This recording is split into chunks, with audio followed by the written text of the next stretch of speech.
It's easy to tell when someone's not paying attention, but it can be surprisingly tricky to know what truly excellent listening looks like.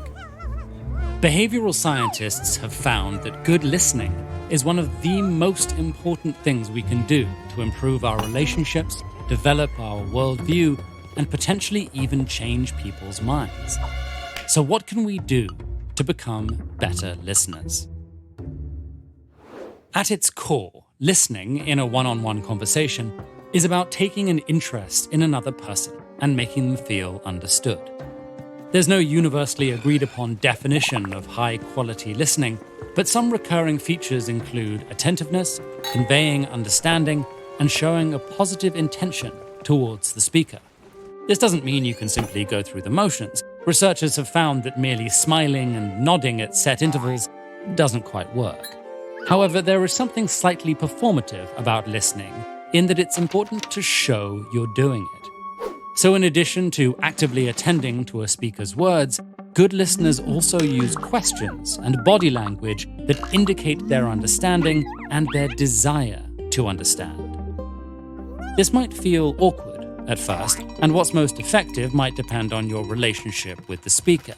But with time and practice, you can internalize these basic behaviors.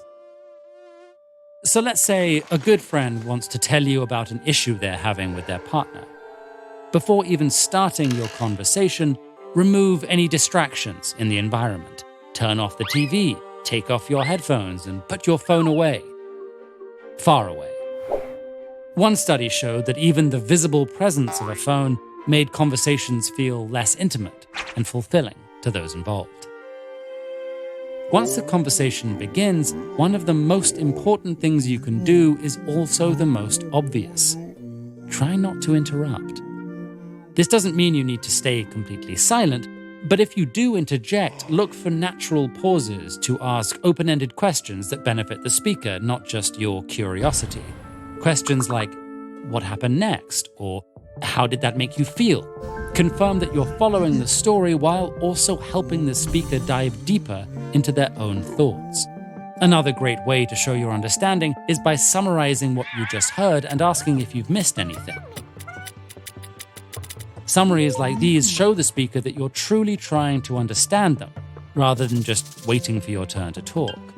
Speaking of which, while a good conversation requires back and forth, planning out your response while a speaker is talking is a common way to miss what's being said.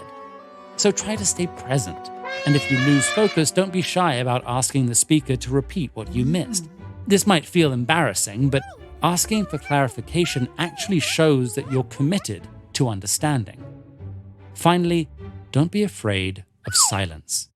It's okay to ask for a moment to formulate your response, and taking a beat to think can help speakers reflect on their speech as well. These might seem like small changes, but together they make a big difference. And when people feel heard, they report more satisfaction, trust, and connection in their relationships. In the workplace, employees who feel heard generally experience less burnout and perceive the managers who listen to them more favorably. Unfortunately, while it might be easy to listen to some people, it can be hard to muster all this focus and attention if you disagree with or dislike the speaker. But these situations might actually benefit most from your efforts to listen openly. The theory of psychological reactance suggests that trying to force someone to change their mind makes them more likely to defend their point of view. However, recent studies suggest that high-quality listening fosters open-mindedness by creating a non-judgmental and psychologically safe environment.